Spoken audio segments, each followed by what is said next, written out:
Hello everyone, welcome to T1 academy. My self Sudheer Kumar. Friends, మనం Indian politics సంబంధించి previous year MCQs discuss చేస్తున్నాం కదా. So ఈరోజు మరికొన్ని ఎంసీక్యూస్ చూద్దాం. ఫస్ట్ క్వశ్చన్ వచ్చేసి ఏమంటున్నాడు, బాల్య వివాహాలకు సంబంధించి క్రింది వాక్యాలను చదవండి అంటున్నాడు. ఓకే, చైల్డ్ మ్యారేజెస్కి సంబంధించినటువంటి స్టేట్మెంట్స్. ఓకే, దానికి సంబంధించి చూద్దాము. ఏ స్టేట్మెంట్ వచ్చేసి చైల్డ్ మ్యారేజెస్ రిస్ట్రిక్ట్ యాక్ట్ ఏదైతే ఉందో 1929 బాలికల కనీస వయసు 14 సంవత్సరాలుగా నిర్ణయించింది. ఓకే, అలాగే బి స్టేట్మెంట్ ఏమంటున్నాడు, prohibition of child marriages act 2006 ఏదైతే ఉందో బాలికల కనీస వయసు 18 సంవత్సరాలకు పెంచింది అంటున్నాడు. ఓకే, సి స్టేట్మెంట్ ఏమంటున్నాడు, 2011 జనాభా గణాంకాల ప్రకారం 18% మంది స్త్రీలు 18 సంవత్సరాల వయసులోపు పెళ్ళిళ్ళు జరిగాయి అని అంటున్నాడు. ఓకే, సరైన వాక్యాలను తెలపండి అంటున్నాడు. ఫస్ట్ వచ్చేసి ఏ అండ్ బి, సెకండ్ వచ్చేసి బి అండ్ సి, థర్డ్ వచ్చేసి సి అండ్ ఏ, ఫోర్త్ వచ్చేసి ఏ, బి అండ్ సి. అన్ని స్టేట్మెంట్స్ కరెక్ట్ అంటున్నాడు. ఓకే, మనం ఏంటి ఇప్పుడు చూడాల్సింది, చైల్డ్ మ్యారేజ్ రిస్ట్రిక్ట్ యాక్ట్ ఏదైతే 1929 ఉందో దాంట్లో భాగంగా బాలికల కనీస వయసు వచ్చేసి 14 సంవత్సరాలు ఉందండి. ఇది కరెక్ట్ స్టేట్మెంటే.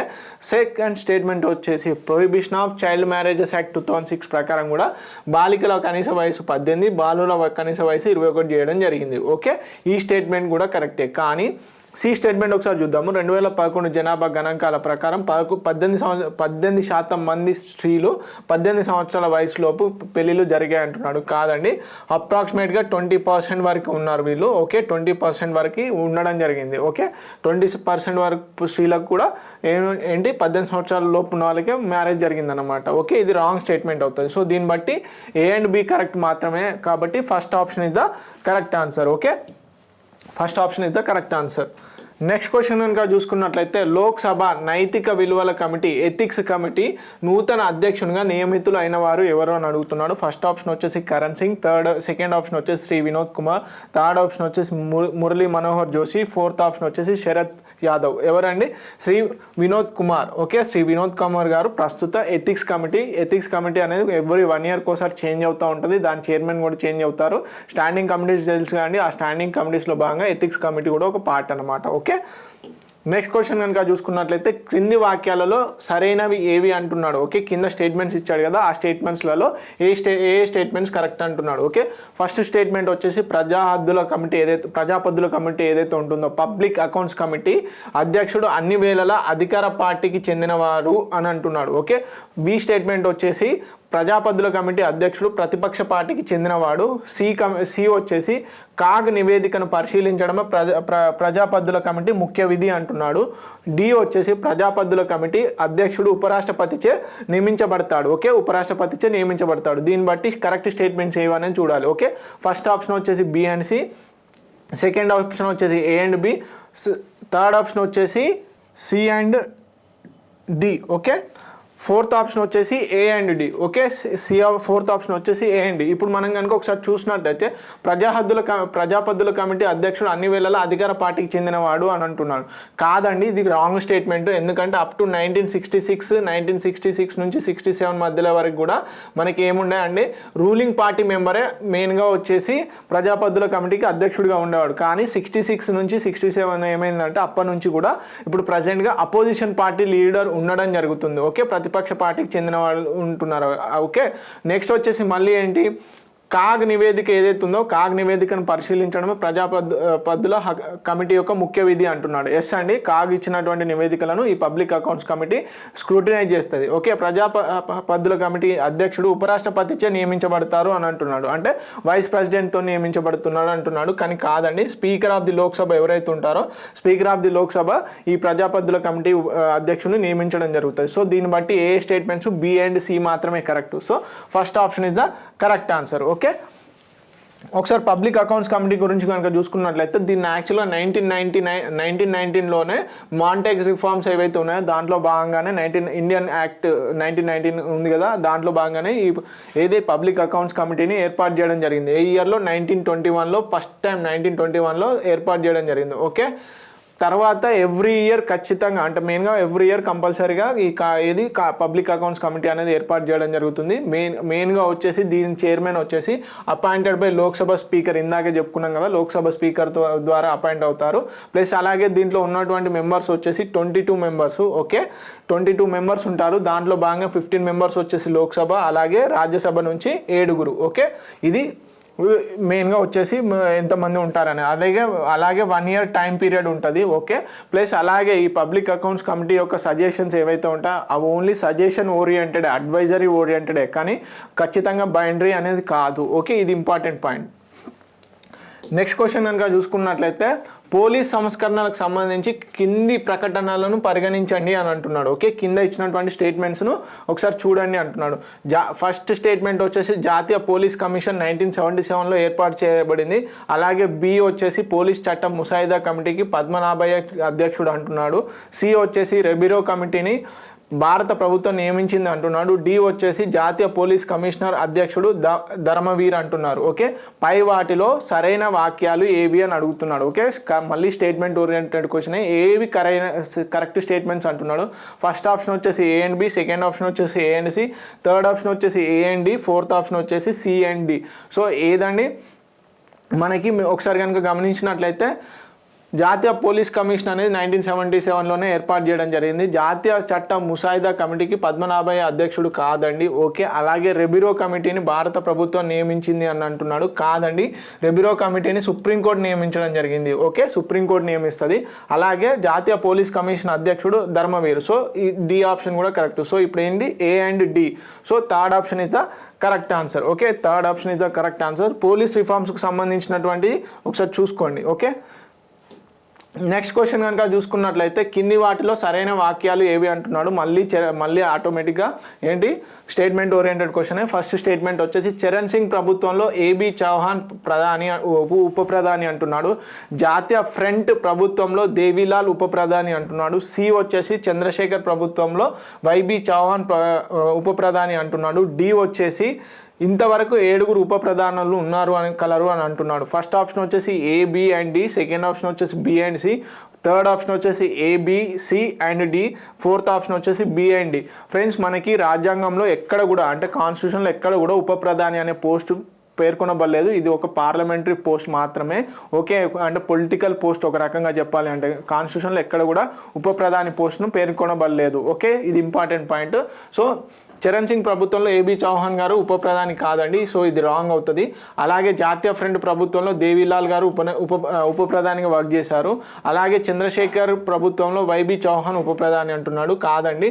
అలాగే ఇంతవరకు 7 ఉప ప్రధానులు కలరు అంటున్నాడు. అవునండి, 7 ఉప ప్రధానులు ఇప్పటివరకు చేశారు. సో దీన్ని బట్టి బి అండ్ డి మాత్రమే కరెక్ట్. బి అండ్ డి ఉన్నటువంటి ఆప్షన్ ఏది అండి, second option is the correct answer. ఒకసారి ఉప ప్రధానులు ఏ ప్రధానుల కాలంలో ఏ ఉప ప్రధానులు చేశారని కనుక చూసుకున్నట్లయితే ఈ పక్కన మొత్తంగా వచ్చేసి ఉప ప్రధానులు ఇచ్చాము, ఈ పక్కన ప్రధానులు ఉన్నారు. ఖచ్చితంగా చూసుకోండి, ఎందుకంటే ఇంపార్టెంట్. ఇందాకే అడిగారు కదా, స్టేట్మెంట్ ఓరియంటెడ్లో కూడా అడుగుతున్నాడు. ఓకే, జవహర్లాల్ నెహ్రూ గారి ఆధ్వర్యంలో సర్దార్ వల్లభాయ్ పటేల్ గారు ఉప ప్రధానిగా చేశారు. అలాగే ఇందిరాగాంధీ పీరియడ్లో మొరార్జీ దేశాయ్ గారు ఉప ప్రధానిగా చేశారు. అలాగే మొరార్జీ దేశాయ్ గారి ఆధ్వర్యంలో సిసి సింగ్ గారు, చరణ్ సింగ్ గారు ఉప ప్రధానిగా వర్క్ చేయడం జరిగింది. అలాగే మొరార్జీ దేశాయ్ గారి ఆధ్వర్యంలో మళ్ళీ బాబు జగజీవన్ రామ్ గారు మళ్ళీ వర్క్ చేయడం జరిగింది. అలాగే చరణ్ సింగ్ గారి మంత్రిగా ఉన్నప్పుడు యశ్వంతరావు ఎవరైతే ఉన్నారో, యశ్వంతరావు చౌహాన్ ఉన్నారు కదండి, వైబి చౌహాన్ గారు ఉప ప్రధానిగా చేయడం జరిగింది. అలాగే విశ్వనాథ్ ప్రతాప్ సింగ్ గారి ఆధ్వర్యంలో అలాగే చంద్రశేఖర్ గారు వీళ్ళిద్దరూ కూడా ప్రధానిగా ఉన్న టైంలో చౌదరి దేవిలాల్ గారు ఉప ప్రధానిగా చేయడం జరిగింది. అలాగే అటల్ బిహారీ వాజ్పేయి గారు ఉన్న టైంలో ఎల్కే అద్వానీ, లాల్ కృష్ణ అద్వానీ గారు ఉప ప్రధానిగా చేయడం జరిగింది. సో చాలా ఇంపార్టెంట్. ఈ పక్కన ప్రధానులు ఇచ్చాము, వాళ్ళ టైంలో ఉన్నటువంటి ఉప ప్రధానులు ఇవ్వడం జరిగింది. ఓకే, నెక్స్ట్ క్వశ్చన్ కనుక చూసుకున్నట్లయితే భారత రాజ్యాంగ పరిషత్తులో లక్ష్యాల తీర్మానాన్ని ప్రవేశపెట్టింది ఎవరు అంటున్నారు. ఓకే, లక్ష్యాల తీర్మానాన్ని ప్రవేశపెట్టింది ఎవరు అంటున్నారు. ఓకే, ఆబ్జెక్టివ్ రిజల్యూషన్స్ ఎవరు ప్రవేశపెట్టారు అంటే ఒక రకంగా పీఠిక అనుకోండి. ఫస్ట్ ఆప్షన్ వచ్చేసి రాజేంద్ర ప్రసాద్, సెకండ్ ఆప్షన్ వచ్చేసి జవహర్లాల్ నెహ్రూ, థర్డ్ ఆప్షన్ వచ్చేసి doctor BR Ambedkar, fourth option వచ్చేసి వల్లభాయ్ పటేల్. డిసెంబర్ 9th సమావేశం జరిగితే 1946లో మొట్టమొదటిసారిగా రాజ్యాంగ పరిషత్ సమావేశం అయితే డిసెంబర్ 13th ఏం జరిగిందండి, మనకి 1946లో ఈ ఆబ్జెక్టివ్ రిజల్యూషన్స్ని ఆ కాన్స్టిట్యూషన్ అసెంబ్లీలో ప్రవేశపెట్టడం జరిగింది. ఎవరు ప్రవేశపెట్టడం జరిగిందండి, జవహర్లాల్ నెహ్రూ గారు. Second option is the correct answer. Okay, next question చూస్తున్నట్లయితే క్రింది వాక్యాలను పరిగణించండి అంటున్నాడు. మళ్ళీ స్టేట్మెంట్ ఓరియంటెడ్ క్వశ్చనే. ఫస్ట్ ఆప్షన్ వచ్చేసి ప్రివెంటివ్ డిటెన్షన్ చట్టము 1950లో చేయబడినది. అలాగే బి స్టేట్మెంట్ వచ్చేసి అన్లాఫుల్ యాక్టివిటీస్ ప్రివెన్షన్ చట్టము 2004 నుంచి అమల్లో ఉన్నది అంటున్నాడు. సి స్టేట్మెంట్ వచ్చేసి గోపాలన్ వర్సెస్ మద్రాస్ ప్రభుత్వ కేసులో సుప్రీంకోర్టు ప్రివెంటివ్ డిటెన్షన్ చట్టాలు చేయవచ్చని పేర్కొనడం జరిగింది అని అంటున్నాడు. ఓకే, సుప్రీంకోర్టు తీర్పు ప్రకారం ఏంటి, గోపాలన్ వర్సెస్ మద్రాస్ ప్రభుత్వ కేసులో సుప్రీంకోర్టు తీర్పు ఏమని ఇస్తుంది అంటే ప్రివెంటివ్ డిటెన్షన్ చట్టాలు చేయొచ్చు గవర్నమెంట్ అని చెప్తుంది. ఓకే అని చెప్పింది అని అంటున్నాడు. సో ఇవి ఒకసారి చూద్దాము, అంతకంటే ముందు ఆప్షన్ చూద్దాం. పేర్కొన్నది పై వాటిలో సరైన వాక్యాలు ఏవి అని అంటున్నాడు. ఫస్ట్ ఆప్షన్ వచ్చేసి A and C, second option వచ్చేసి A and B, third option వచ్చేసి B and C, fourth option వచ్చేసి ఏ బి అండ్ సి. అంటే అన్ని స్టేట్మెంట్స్ కూడా కరెక్ట్ అంటున్నాడు. ఓకే, మెయిన్గా ప్రివెంటివ్ డిటెన్షన్ చట్టం 1950లో చేయబడింది, ఎగ్జాక్ట్ కరెక్ట్ అండి. అన్లాఫుల్ యాక్టివిటీస్ ప్రివెన్షన్ చట్టం 2004 నుంచి అమల్లో ఉంది, ఇది కూడా కరెక్ట్ అండి. అలాగే గోపాలన్ వర్సెస్ మద్రాస్ ప్రభుత్వం ఏదైతే ఉంటుందో ఆ టైంలో కూడా సుప్రీంకోర్టు ఆ కేసులో పేర్కొనడం జరుగుతుంది అన్నమాట, ప్రివెంటివ్ డిటెన్షన్స్ అనేవి చేయవచ్చు అని చెప్పేసి. ఓకే, చట్టాలు చేయవచ్చు అని చెప్పేసి ఈ 3 స్టేట్మెంట్స్ కూడా కరెక్టే. So fourth option is the correct answer. Next question కనుక చూసుకున్నట్లయితే మ్యాచ్ ద ఫాలోయింగ్ ఇచ్చాడు. ఓకే, ఇటు పక్కన వచ్చేసి రాజ్యాంగ సవరణలు ఇచ్చాడు, ఇటు పక్కన వచ్చేసి మనకేమి ఇచ్చాడు, అంశాలు ఇచ్చాడు. అంటే ఆయా రాజ్యాంగ సవరణల ద్వారా ఇక్కడ ఈ అంశాల్లో రాజ్యాంగ సవరణలు చేయడం జరిగిందని చెప్తున్నాడు. ఓకే, 8వ సవరణల్లో వచ్చేసి 8వ రాజ్యాంగ సవరణ, 19వ రాజ్యాంగ సవరణ, 29వ రాజ్యాంగ సవరణ, 60వ రాజ్యాంగ సవరణ చేశాడు. విషయాలలో వచ్చేసి భూ సంస్కరణలకు సంబంధించిన చట్టాలను రాజ్యాంగంలో 9వ షెడ్యూల్లో పేర్కొనడం జరిగింది అని అంటున్నాడు.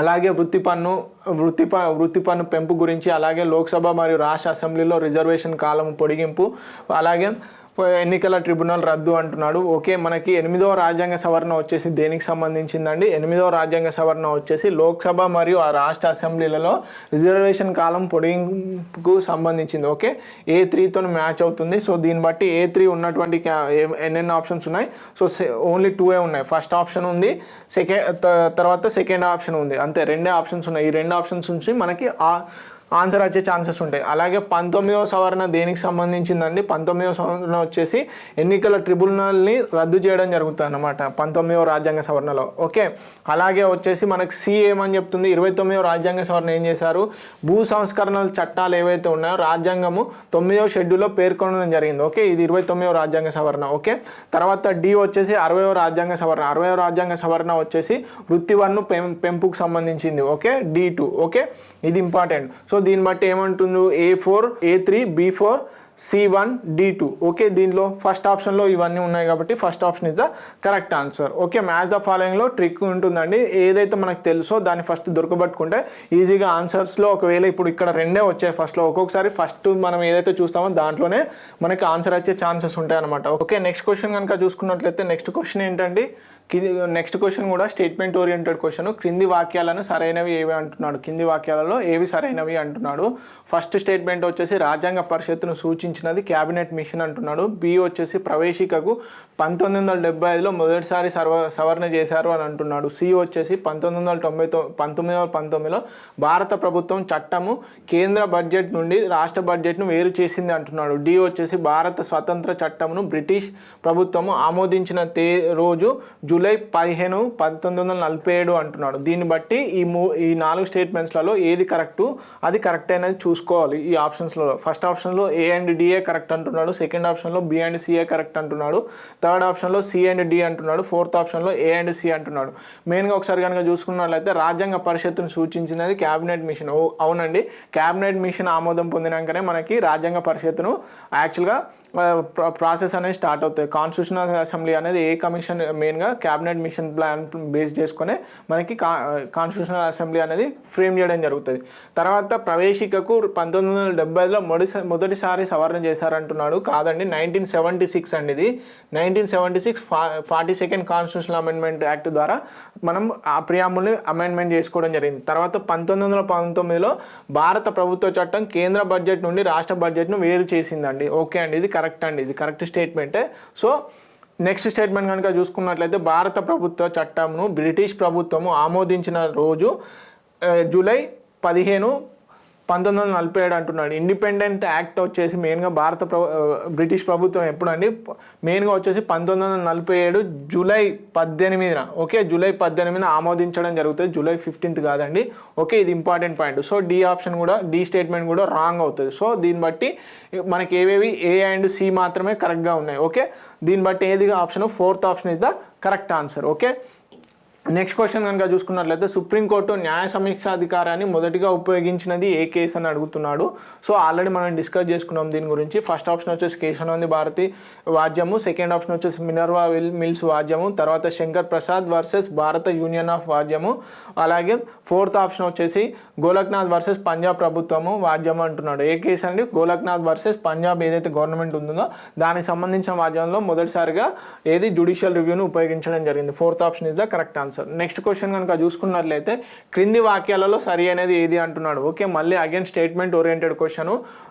ఫస్ట్ స్టేట్మెంట్ వచ్చేసి మొదటి సంచార న్యాయస్థానాన్ని ప్రారంభించినది హర్యానా రాష్ట్రంలో అంటున్నాడు. Okay, national legal services authority కార్యనిర్వాహక అధ్యక్షుడు జస్టిస్ అనిల్ ఆర్ దావే అంటున్నాడు. ఓకే, సి వచ్చేసి ప్రకరణ 40ని అనుసరించి ఉచిత న్యాయ సహాయము కల్పించబడును అంటున్నాడు. డి వచ్చేసి లీగల్ సర్వీసెస్ అథారిటీ చట్టము 1987లో రచించబడినది అంటున్నాడు. ఓకే, సరి అయినవి ఏది అంటున్నాడు కాబట్టి చూద్దాము. మొదటి సంచార న్యాయస్థానాన్ని ప్రారంభించింది హర్యానా రాష్ట్రంలో అంటున్నాడు. ఇది కరెక్ట్ అండి. Okay, national legal services authority కార్యనిర్వాహక అధ్యక్షుడు justice Anil are Dave. Okay అండి, ఇది అప్పుడున్న స్టేట్మెంట్స్ ప్రకారం కరెక్టే. కానీ ఇప్పుడు ప్రస్తుతం ఎవరండి, యుయు లలిత్ గారు ఉన్నారు. ఓకే, యుయు లలిత్ గారు నేషనల్ లీగల్ సర్వీసెస్ అథారిటీ కార్యనిర్వాహక అధ్యక్షుడిగా ఉన్నారు, ఎగ్జిక్యూటివ్ డైరెక్టర్గా ఉన్నారు. చాలా జాగ్రత్తగా గమనించండి, యుయు లలిత్ గారు. తర్వాత ప్రకరణ 40ని అనుసరించి ఉచిత న్యాయ సహాయము కల్పించబడును అంటున్నాడు. కాదండి, ఇది రాంగ్ స్టేట్మెంట్. ఓకే, ఆర్టికల్ 40 కాదు. అలాగే లీగల్ సర్వీసెస్ అథారిటీ చట్టము 1987లో రచించబడినది అంటున్నాడు. ఓకే అండి, ఇది కరెక్ట్ అండి. National legal services authority act అనేది 1987లోనే తీసుకురావడం జరిగింది. దీన్ని బట్టి స్టేట్మెంట్స్ ఏవేవి కరెక్ట్. ఫస్ట్ ఆప్షన్ వచ్చేసి ఏ, బి అండ్ సి అంటున్నాడు. సెకండ్ ఆప్షన్ వచ్చేసి ఏ, బి అండ్ డి అంటున్నాడు. 4th ఆప్షన్ వచ్చేసి B E, B, C and D అంటున్నాడు. 4th ఆప్షన్ వచ్చేసి ఏ అండ్ డి అంటున్నాడు. ఏ ఆప్షన్స్ అండి, second option is the correct answer. ఎందుకు, అప్పుడున్న పరిస్థితుల ప్రకారం ఏది జస్టిస్ అనిల్ ఆర్ దావే గారే ఏది ఎగ్జిక్యూటివ్ డైరెక్టర్గా ఉండేవారు నల్సాకి. కాకపోతే ఇప్పుడు ఎవరు ఉన్నారు, యుయు లలిత్ గారు ఉన్నారు. ఓకే, యుయు లలిత్ గారు. ఓకే, వీరు ఇప్పుడు ప్రస్తుతానికి నేషనల్ లీగల్ సర్వీస్ అథారిటీకి ఎగ్జిక్యూటివ్ డైరెక్టర్గా ఉండడం జరిగింది. ఓకే, మెయిన్గా వచ్చేసి ఫ్రీ లీగల్ ఎయిడ్ అనేది రీసెంట్గా ఎస్ఐ ఎగ్జామ్ ఇవ్వడం జరిగింది. చాలామంది మిస్టేక్ చేశారు. అది ఏ ఆర్టికల్ అండి, ఆర్టికల్ 39A ఏదైతే ఉందో, ఆర్టికల్ 39A ఇది 42వ రాజ్యాంగ సవరణ ద్వారా మనకి డైరెక్టివ్ ప్రిన్సిపల్ స్టేట్ పాలసీస్ అంటే ఆదేశిక సూత్రాల్లో కూడా పొందుపరచడం జరిగింది. ఓకే, ఇక్కడ ఏంటి మెయిన్గా చూసుకోవాల్సింది ఏంటంటే ఇక్కడ ఏమంటున్నాడు, ఫ్రీ లీగల్ ఎయిడ్ అనేది చేయాలి స్టేట్ అనేది అంటున్నాడు. కాకపోతే ఒకానొక సందర్భంలో సుప్రీంకోర్టు ఏమని చెప్తుంది అంటే ఆర్టికల్ 14 ప్రకారము రైట్ టు ఈక్వాలిటీలో ఉన్నటువంటి ఆర్టికల్ 14 ఏదైతే ఉందో, equality before law, equal protection of law కింద పేదవారు కూడా న్యాయం అనేది జరగాలి. కాబట్టి వారికి కొంచెము సుప్రీంకోర్టును ఆశ్రయించేంత వరకు కొంచెం ఖర్చు ఉంటుంది. సో వాళ్ళకి మెయిన్గా వచ్చేసి న్యాయం అనేది పూర్తిగా అందకపోవచ్చు. అందువల్ల వాళ్ళకు ఆర్టికల్ 21 కింద కూడా ఆబ్లిగేటరీ చేసింది. ఏమని, ప్రాథమిక హక్కుగా కింద కూడా ఈ ఫ్రీగా ఎయిడ్ అనేది పేర్కొనడం జరిగింది. కానీ కాన్స్టిట్యూషన్లో రాజ్యాంగ సవరణ ద్వారా మాత్రం పొందుపరిచింది మాత్రం ఆర్టికల్ 39Aలోనే పొందుపరిచారు. కాబట్టి ఇది వచ్చేసి ఏంటి, ఖచ్చితంగా డైరెక్టివ్ ప్రిన్సిపల్ స్టేట్ పాలసీస్. ఇది ఆల్రెడీ ఎస్ఏ ప్రిలిమ్స్లో ఇవ్వడం జరిగింది. ఏంటి, directive principle state policies, free legal aid, equal justice and free legal aid అనేది ఆదేశిక సూత్రాల్లో పేర్కొనడం జరిగింది. ఓకే, నెక్స్ట్ క్వశ్చన్ కనుక చూసుకున్నట్లయితే జంతు హింసను నిషేధము రాజ్యాంగంలోని ఏ జాబితాలో ఉన్నది. ఓకే, జంతు హింస నిషేధం అనేది ఏ లిస్ట్లో ఉంది అంటున్నాడు. కాంకరెంట్ లిస్టా, యూనియన్ లిస్టా, స్టేట్ లిస్టా, లేకపోతే రెసిడ్యూరీ పవర్సా. ఓకే, ఫస్ట్ ఆప్షన్ వచ్చేసి కేంద్ర జాబితా, సెకండ్ ఆప్షన్ వచ్చేసి రాష్ట్ర జాబితా, థర్డ్ ఆప్షన్ వచ్చేసి ఉమ్మడి జాబితా, 4th ఆప్షన్ వచ్చేసి అవశేషాధికారాలు. ఏ లిస్ట్ అండి, ఈ జంతు హింస అనేది మెయిన్గా ఉమ్మడి జాబితాలో ఉంది. Okay, third option is the correct correct answer. Next question కనుక చూసుకున్నట్లయితే భారతదేశంలో ప్రప్రథమంగా ఎలక్ట్రానిక్ న్యాయస్థానాన్ని అంటే ఈ కోర్ట్స్ను ఏ హైకోర్టులో ప్రారంభించారు? ఫస్ట్ ఈ కోర్ట్స్ని ఏ హైకోర్టులో ప్రారంభించారని అడుగుతున్నాడు. ఫస్ట్ ఆప్షన్ వచ్చేసి ఆంధ్రప్రదేశ్ మరియు తెలంగాణ, సెకండ్ ఆప్షన్ వచ్చేసి తమిళనాడు, థర్డ్ ఆప్షన్ వచ్చేసి కర్ణాటక, ఫోర్త్ ఆప్షన్ వచ్చేసి గుజరాత్. ఎవరండి ఏ కోర్టులో అండి? మనందరికీ తెలిసిందే ఆంధ్రప్రదేశ్ మరియు ఉమ్మడి హైకోర్టు ఏదైతే ఉందో ఆంధ్రప్రదేశ్ మరియు తెలంగాణ 2016 టైంలో ఈ హైకోర్టులో ఈ కోర్సును మొట్టమొదటిసారిగా ప్రవేశపెట్టడం జరిగింది. ఓకే, నెక్స్ట్ క్వశ్చన్ కనుక చూసుకున్నట్లయితే బాల కార్మిక నిషేధ మరియు నియంత్రణ చట్టాన్ని 2016 సంవత్సరంలో సవరించారు. ఓకే, అమెండ్మెంట్ చేశారు. బాల కార్మిక వ్యవస్థను ఈ క్రింది వృత్తులలో తప్ప అన్నిట్లలో రద్దు చేశారు. ఓకే, అది ఏంటి అని అడుగుతున్నాడు. ఫస్ట్ ఆప్షన్ వచ్చేసి బాలురు తమ కుటుంబానికి మరియు కుటుంబ వ్యాపారానికి సంబంధించి ప్రమాదకరమైన పనులలో తప్ప ఇతర పనుల్లో సహాయం చేయడం. సెకండ్ ఆప్షన్ వచ్చేసి నిర్మాణ రంగం. థర్డ్ ఆప్షన్ వచ్చేసి గృహ అవసరాలకు సంబంధించిన పని. ఫోర్త్ ఆప్షన్ వచ్చేసి ఇటుక బట్టీలలో పనిచేయడం. ఏదండి?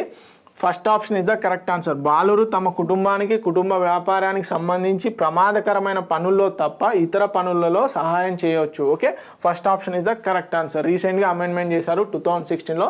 Important point. నెక్స్ట్ క్వశ్చన్ కనుక చూసుకున్నట్లయితే 21వ లా కమిషన్ అధ్యక్షులు ఎవరు అని అడుగుతున్నాడు. ఫస్ట్ వచ్చేసి justice B S Chauhan, second option వచ్చేసి justice A P Shah, third option వచ్చేసి justice D K Jain, fourth option వచ్చేసి జస్టిస్ మదన్ బి లోకూర్. ఎవరండి? జస్టిస్ బిఎస్ చౌహాన్ గారండి. Okay, first option is the correct answer.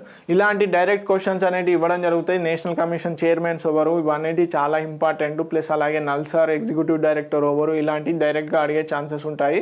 So ఆ ఇంపార్టెంట్ పాయింట్స్ అనేవి కంపల్సరీ చూడండి, ఎందుకంటే అవి కరెంట్ అఫైర్స్లో కవర్ అవుతాయి కాబట్టి. ఓకే, నెక్స్ట్ క్వశ్చన్ కనుక చూసుకున్నట్లయితే వికలాంగుల సమాన అవకాశాలు, హక్కుల పరిరక్షణ మరియు సంపూర్ణ భాగస్వామ్య చట్టం 1995 ఉంది కదా, వారికి ఈ కింది రంగంలో 3% రిజర్వేషన్ 3% రిజర్వేషన్ కల్పించింది. అది ఏంటి అని అడుగుతున్నాడు. ఓకే, ఫస్ట్ ఆప్షన్ వచ్చేసి కేంద్ర ప్రభుత్వంలోని అన్ని ప్రభుత్వ ఉద్యోగాలు మరియు సర్వీసులు. సెకండ్ ఆప్షన్ వచ్చేసి వారికి తగినవి అని గుర్తించిన ఉద్యోగాలలో మాత్రమే. థర్డ్ ఆప్షన్ వచ్చేసి చిన్న స్థాయి మరియు ప్రవేశ స్థాయి ఉద్యోగాలలో మాత్రమే. తర్వాత డెస్క్ ఉద్యోగాలలో మాత్రమే. ఏ ఉద్యోగాల్లో 3% రిజర్వేషన్ కల్పించారండి? కేంద్ర ప్రభుత్వంలోని అన్ని ఉద్యోగాలు మరియు సర్వీసులు అనుకుంటారు, కానీ కాదండి, ఇది రాంగ్ అవుతుంది. ఎందుకు అంటే నేను చెప్తాను. ఆర్మీ ఉంటాయి కదా కొన్ని, ఇలాంటి వాటిలలో కొంచెం వాళ్ళు అనేబుల్డ్ అన్నమాట. సో చేయడానికి వీలు ఉండదు కాబట్టి అక్కడ రిజర్వేషన్ అనేది అప్లికేబుల్ అవ్వదు. మెయిన్గా వచ్చేసి వారికి తగినవి అని గుర్తించుతారు కదా అండి, అలాంటి ఉద్యోగాలలో మాత్రమే 3% రిజర్వేషన్ అనేది ఇవ్వడం జరిగింది. So second option is the correct answer. Okay, next question కనుక చూసుకున్నట్లయితే కేంద్ర మంత్రి మేనకా గాంధీ చేతుల మీదుగా ఇటీవల పోక్సో ఈ బాక్స్ అనే ఆన్లైన్ ఫిర్యాదు వ్యవస్థ ప్రారంభించబడింది. దీని ప్రకారం కింది నేరాలు చేసిన వారిపై సులువుగా మరియు ప్రత్యక్షంగా ఫిర్యాదు చేయవచ్చు. ఫస్ట్ ఆప్షన్ వచ్చేసి పెంపుడు జంతువులను బాధించడం, సెకండ్ ఆప్షన్ వచ్చేసి పర్యావరణాన్ని బాధించడం, థర్డ్ ఆప్షన్ వచ్చేసి బాలుల పట్ల లైంగిక నేరాలు, బాలల పట్ల లైంగిక నేరాలు, ఫోర్త్ ఆప్షన్ వచ్చేసి నిర్భయ చట్టం ప్రకారం లైంగిక నేరాలు. పోక్సో అంటే ఏం లేదండి, పోక్సో యాక్ట్ వచ్చేసి prevention of child sexual abuse అనే యాక్ట్ ఉంది కదా, ఆ యాక్ట్ కింద బాలలు ఎవరైతే ఉంటారో ఆ బాలల పైన ఉన్నటువంటి సెక్షువల్ అబ్యూస్కి సంబంధించినటువంటి కంప్లైంట్స్కి సంబంధించిన బాక్స్ని ఏర్పాటు చేయడం జరిగింది. So third option is the correct answer. బాలల పట్ల లైంగిక నేరాలు ఏవైతే ఉంటాయో వాటికి సంబంధించిందన్నమాట. Okay, POCSO act. Next question కనుక చూసుకున్నట్లయితే వ్యాపారాత్మకంగా గర్భాన్ని అద్దెకి ఇవ్వడాన్ని నిరోధించడానికి ఈ మధ్య కేంద్ర ప్రభుత్వం సరోగసీ నియంత్రణ బిల్లు 2006కు ఆమోదం తెలిపింది. ఈ బిల్లుకు సంబంధించి కింది వాటిలో ఏవి సరైనవి అని అడుగుతున్నాడు. ఓకే, సరోగసీ బిల్లు ఉంది కదండి, సరోగసీ ప్రెగ్నెన్సీ అనేది చాలా ఇంపార్టెంట్. ఎందుకంటే ఈ మధ్య అంటే ప్రస్తుత ఆధునిక కాలంలో ఇది చాలా ట్రెండింగ్లో ఉంది. సో దాన్ని నియంత్రించడానికి, అద్దె గర్భాలు అనేటి వాటిని నియంత్రించడం కోసం మెయిన్గా 2016లో ఒక యాక్ట్ తీసుకొచ్చింది. రీసెంట్గా కూడా 2021లో కూడా ఒక యాక్ట్ అమెండ్మెంట్ ద్వారా తీసుకురావడం జరిగింది. సో దానికి సంబంధించిన స్టేట్మెంట్స్ ఇచ్చాడు. సో దాంట్లో ఏవి కరెక్ట్ అని అడుగుతున్నాడు. ఓకే, ఇది మన దేశంలో సరోగసీని నిషేధిస్తుంది. సెకండ్ బి వచ్చేసి ఇది వ్యాపారాత్మకమైన సరోగసీని, దానికి సంబంధించిన మానసిక పిండాలను మానవ పిండాలను అమ్మడం మరియు కొనడాన్ని నిషేధిస్తుంది. సి వచ్చేసి కొన్ని నిబంధనలకు లోబడి ఇది నైతికపరమైన సరోగసి పిల్లలు లేని తల్లిదండ్రులకు కొరకు అనుమతిస్తుంది. అలాగే డి వచ్చేసి ఇది విదేశీయులు, స్వలింగ సంపర్క జంటలు, పెళ్లి కాకుండా సహజీవనం చేస్తున్న జంటలు మరియు ఒంటరిగా ఉంటున్న వ్యక్తులు సరోగసి ద్వారా పిల్లల్ని కనడాన్ని నిషేధిస్తుంది అని అంటున్నాడు. సో కరెక్ట్ ఆప్షన్ ఏది అని అడుగుతున్నాడు. ఫస్ట్ ఆప్షన్లో ఏ మాత్రమే కరెక్ట్ అంటున్నాడు, సెకండ్ ఆప్షన్లో బి మాత్రమే కరెక్ట్ అంటున్నాడు, థర్డ్ ఆప్షన్లో సి మాత్రమే కరెక్ట్ అంటున్నాడు, ఫోర్త్ ఆప్షన్లో సి అండ్ డి అంటున్నాడు. ఓకే, సో ఇప్పుడు ఏంటి అంటే యాక్చువల్గా ఇక్కడ గమనించాలి, మెయిన్గా వచ్చేసి ఈ 2016 బిల్లు ఏదైతే ఉందో ఈ 2016 బిల్లులో ఇది మన దేశంలో సరోగసి నిషేధిస్తుందా అంటే లేదండి, సరోగసి అనేది మొత్తానికి పూర్తిగా నిషేధించడం లేదు. ఓకే, మెయిన్గా కొంతవరకు యాక్సెప్టబుల్ ఉంటుంది. ఓకే, సో ఫస్ట్ స్టేట్మెంట్ అనేది రాంగ్. అలాగే ఇది వ్యాపారాత్మక సరోగసిని దానికి సంబంధించిన మానసిక పిండాలను అమ్మడం మరియు కొనడాన్ని నిషేధిస్తుంది. ఎస్ అండి, ఇది కరెక్ట్ అండి. ఓకే, కొన్ని నిబంధనలకు లోబడి ఇది నైతికపరమైన సరోగసి పిల్లలు లేని తల్లిదండ్రుల కొరకు అనుమతి ఇస్తుంది. ఇది కరెక్ట్ స్టేట్మెంట్ అండి. అలాగే ఇది విదేశీయులు, స్వలింగ సంపర్క జంటలు, పెళ్లి కాకుండా సహజీవనం చేస్తున్న జంటలు మరియు ఒంటరిగా ఉంటున్న వ్యక్తుల సరోగసి ద్వారా పిల్లల్ని కనడాన్ని నిషేధిస్తుందండి. ఇది కూడా కరెక్టే అండి. Okay, so B and C and D మాత్రమే correct. So fourth option is the correct answer. యాక్చువల్గా ఏంటి అంటే ఇది 2021లో ఇది కూడా యాక్చువల్గా 2021 రీసెంట్గా అమెండ్మెంట్ చేసిన దాంట్లో వ్యాపారాత్మకమైన వాటిని నిషేధించలేదండి. యాక్చువల్గా అయితే బేసిక్గా ఈ స్టేట్మెంట్ ఇక్కడ నిషేధిస్తుంది అంటున్నాడు కానీ రాంగ్ యాక్చువల్గా.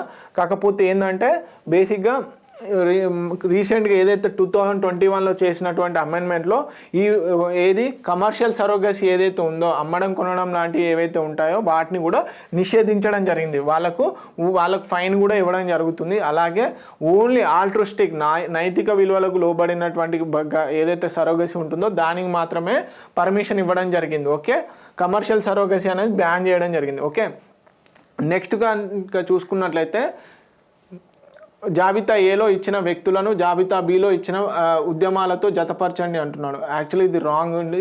ఓకే, చూడండి, మెయిన్గా జాబితా ఏ జాబితా బి ఉంది. సో జాబితా ఏలో వచ్చేసి కొన్ని స్టేట్మెంట్ ఏ చట్టాలు చేశారు ఏ టైంలో అని చెప్పేసి ఇచ్చాడు. ఓకే, ఫస్ట్ వచ్చేసి బడ్జెట్పై చర్చించేందుకు పాలనా విషయాలను ప్రశ్నించేందుకు శాసనసభ్యులకు హక్కు ఇవ్వబడింది. బి వచ్చేసి మత వర్గాల ప్రయోజనాలకు ఎనలేని ప్రాధాన్యత ఇవ్వబడింది. ఓకే, సి వచ్చేసి రాష్ట్రాల ద్వంద్వ ప్రభుత్వం ఏర్పాటు చేయబడింది. డి వచ్చేసి కేంద్రంలో ద్వంద్వ ప్రభుత్వం ఏర్పాటు చేయబడింది. ఈ పక్కన యాక్చువల్గా ఈ మ్యాచ్ ద ఫాలోయింగ్ దేనికి సంబంధించిందంటే బ్రిటిష్ వాళ్ళు మనకి పాలించే టైంలో వివిధ కౌన్సిల్ యాక్ట్స్ కానీ ప్లస్ గవర్నమెంట్ యాక్ట్స్ ద్వారా కొన్ని మనకి సంక్రమింపజేశారు కదా కొన్ని హక్కులని, వాటికి సంబంధించిందన్నమాట. ఈ పక్కన హక్కులు కల్పించిన హక్కులను ఇచ్చాడు. ఆ హక్కులు ఏ చట్టాల ద్వారా ఇచ్చారనేది ఇచ్చాడు. ఓకే, సో బడ్జెట్పై చర్చించేందుకు పాలనా విషయాలను ప్రశ్నించేందుకు శాసనసభ్యులకు హక్కు ఇవ్వబడింది. ఇది ఏ యాక్ట్ అని భారత కౌన్సిల్ యాక్ట్ 1892. ఓకే, ఇది యాక్చువల్ ఇక్కడ భారత కౌన్సిల్ యాక్ట్ 1892లో. ఓకే, 1892. సో ఏ అనేది 4th మ్యాచ్ అవుతుంది. అలాగే మత వర్గాల ప్రయోజనాలు ఎనలేని ప్రాధాన్యత ఇవ్వబడింది. ఇది అందరికీ తెలుసు.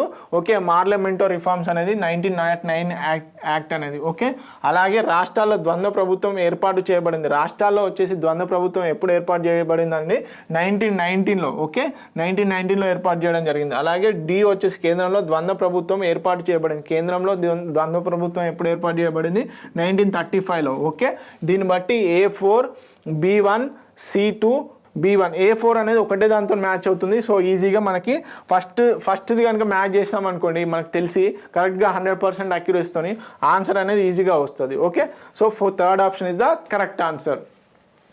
నెక్స్ట్ క్వశ్చన్ కనుక చూసుకున్నట్లయితే మానభంగానికి గురై కోమాలోకి వెళ్ళి 42 సంవత్సరాలుగా దుర్భర పరిస్థితులను ఈమె ఎదుర్కొందన్నమాట. ఈమె పేరు భారతదేశంలో కారుణ్య మరణం అంశంపై జరిగే చర్చల్లో ముఖ్యాంశంగా ఉంది. ఆమె ఎవరు అని అడుగుతున్నారు. ఓకే, ఫస్ట్ ఆప్షన్ వచ్చేసి అరుణిమా షరోన్, సెకండ్ ఆప్షన్ వచ్చేసి అరుణా శర్మ, థర్డ్ ఆప్షన్ వచ్చేసి అరుణా షాన్బాగ్, ఫోర్త్ ఆప్షన్ వచ్చేసి ఊర్మిళ షోరోన్ ఎవరండి? మనందరికీ తెలుసు కారుణ్య మరణం అనేది మెయిన్గా అందరికీ తెలుసు. మెయిన్గా ఈమె యాక్చువల్గా నర్స్ అండి. ఈ నర్సును యాక్చువల్గా రేప్ చేయడం వల్ల ఆమె కోమాలోకి వెళ్ళిపోతుంది అనమాట. దాదాపుగా 42 సంవత్సరాలు కూడా కోమాలోనే జీవించడం జరుగుతుంది. సో తనకి కారుణ్య మరణం ఇవ్వడం వల్ల ఏదైతే బాధపడుతుందో కోమా ద్వారా బాధపడుతున్నటువంటి విముక్తి కలపడం జరుగుతుంది అనమాట. సో మెయిన్గా ఈ కారుణ్య మరణాలకు సంబంధించిన కేసు వచ్చేసి Aruna Shanbaug. Third option is the correct answer. ఈమె దాంట్లో జడ్జిమెంట్ ఇవ్వడం జరిగింది. ఓకే, సో ఇవ్వండి ఇండియన్ పాలిటిక్స్ సంబంధించినటువంటి ఎంసీక్యూస్. సో ఇలానే అన్ని ఎంసీక్యూస్ డిస్కస్ చేయడం జరుగుతుంది. So please watch T1 academy. Thank you so much.